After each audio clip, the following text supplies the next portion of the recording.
As variáveis de estado são grandezas que influenciam diretamente no comportamento e na propriedade dos gases. E não tem como falar de uma variável de estado sem citar outra, pois elas estão relacionadas. E é isso que nós vamos ver neste vídeo.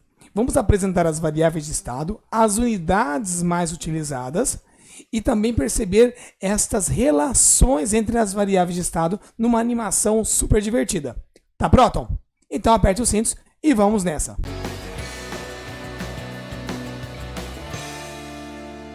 A pressão significa a força aplicada numa determinada área.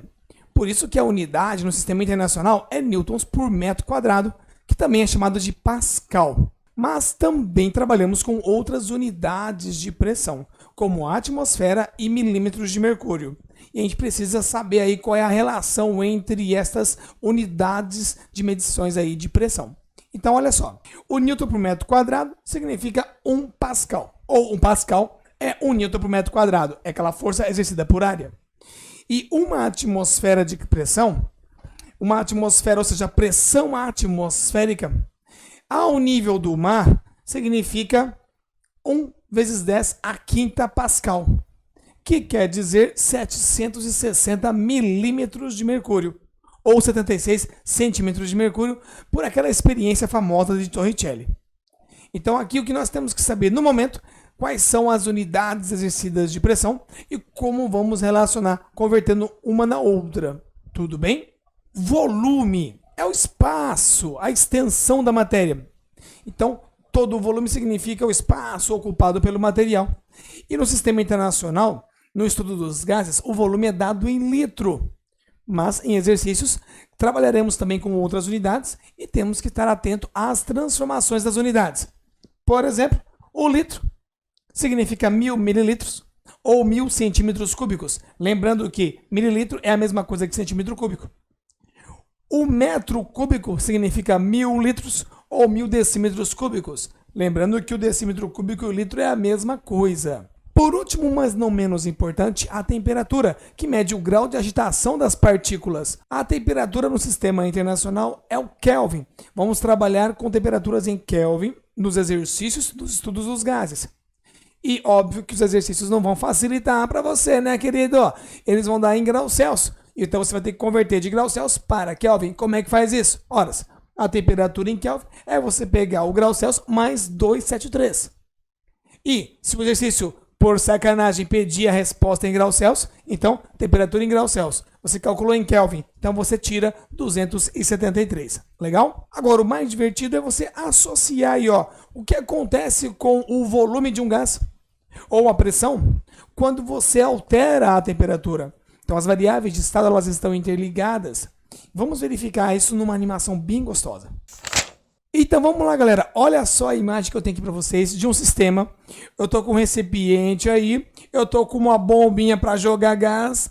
Tem um termômetro e temos o barômetro. Esse recipiente aqui, ó, eu posso aumentar aqui o tamanho dele. Aumento o volume ou até diminuir o volume. Então, tá, vou deixar aqui.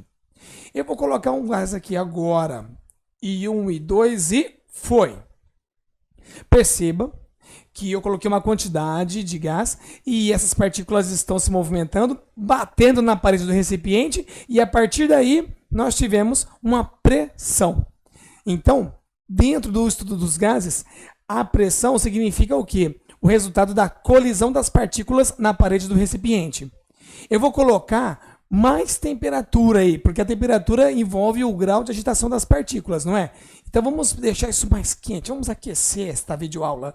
Ó, 400 Kelvin, a agitação das partículas aumentou, aumenta o número de colisões, então com certeza agora eu estou com mais pressão, pode perceber aí, ó, 7,2. Entendeu? Opa, aumentou a temperatura, aumentou a pressão. São duas grandezas diretamente proporcionais, mantendo o volume constante. Agora vamos fazer o seguinte, eu vou pegar esse recipiente aqui, ó, e vou diminuir o volume, vou diminuir esta área. Opa! A temperatura ficou constante, diminui a área e vejam vocês que aumentou o número de colisões das partículas na parede do recipiente e a pressão, portanto, aumentou. Então, o que eu entendo? Que se eu diminuo o volume, A pressão aumenta. Volume e pressão são grandezas inversamente proporcionais. Pronto. Agora eu vou fazer o seguinte, então. Mantendo este volume constante, eu vou diminuir aqui, ó, a nossa temperatura. Olha só. Diminuiu a temperatura. Está indo lá para 247 Kelvin. Tá vendo só? Mais uma vez, diminuir a temperatura, a pressão acompanhou, diminuiu também com o mesmo volume. Mais uma vez, provando que temperatura e pressão são grandezas diretamente proporcionais. Volume e pressão são grandezas inversamente proporcionais.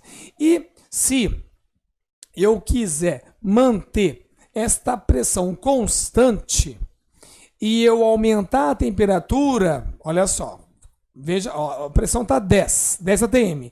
Eu vou aumentar a temperatura, presta bem atenção. Eu aumentei a temperatura aqui para 341 Kelvin. Aumentei a temperatura, a pressão aumentou para 13, estava 10, lembra disso? Então, se eu quiser que a pressão fique a 10 atm, eu tenho que pegar esse volume e aumentar. Olha o que eu estou fazendo. Aumentando o meu volume, eu estou aumentando aí a área e estou diminuindo o número de colisões nas paredes do recipiente. Portanto, a temperatura constante, a pressão constante, se eu aumentar a temperatura, o volume vai ter que aumentar, porque as partículas vão ficar mais agitadas. Para manter a pressão constante, o volume tem que aumentar. Logo, temperatura e volume são grandezas diretamente proporcionais também. Agora eu vou fazer o seguinte, para esse mesmo volume, nessa mesma temperatura, eu vou colocar mais gás. Ó, eu vou pegar e vou bombear mais gás. Coloquei. Volume constante, temperatura constante, só que com mais gases, maior quantidade de partículas, a pressão aumentou. Logo, quanto maior o número de partículas, maior é a pressão. E se eu quiser manter a pressão constante, o que acontece? O volume tem que aumentar. Então, quanto mais gases, maior tende a ser o volume ocupado ou maior a pressão exercida. Essa é mais uma relação aí de outra variável de estado, que é o número de mol de gases no sistema. Agora, olha só, eu vou colocar aqui uma quantidade daquele gás que estava aqui e eu vou colocar uma outra quantidade de gás. Olha, é um gás que você vai perceber que é mais lento. Então, existem gases que se movimentam mais rapidamente e mais lentamente. E isso está associado à massa molar. Quanto maior a massa molar do gás, mais lento ele é. Agora eu vou fazer o seguinte, ó, eu vou colocar mais desse gás, tanto do pesado como do leve. Cadê aqui? Eu quero o gás leve de novo. Estou enchendo de gás, a pressão está subindo, subindo, subindo. Esse recipiente está recebendo aí uma alta pressão, concorda comigo? Maravilha. Sendo assim, eu quero aliviar a pressão. Olha a tampa aqui em cima, olha a tampa. Eu vou fazer o quê? Ó? Eu vou abrir o recipiente. O gás está vazando e a pressão está diminuindo. Isso acontece quando você usa o botijão de gás. Você abre a válvula, o gás vai escapando, você vai utilizando, queimando este gás, e a pressão vai diminuindo, até que a gente fala assim, acabou o gás. A mesma coisa é o cilindro de gás que vai encher balões. Uma hora, a pressão interna vai se igualar à pressão externa e não vai sair mais gás com a mesma facilidade. É hora de nós reabastecermos o cilindro ou trocar de cilindro, como é o caso do gás de cozinha. Espero que tenha gostado desta aula e entendido e revisado sobre variáveis de estado e as relações entre as variáveis de estado. Eu quero que você seja super em química.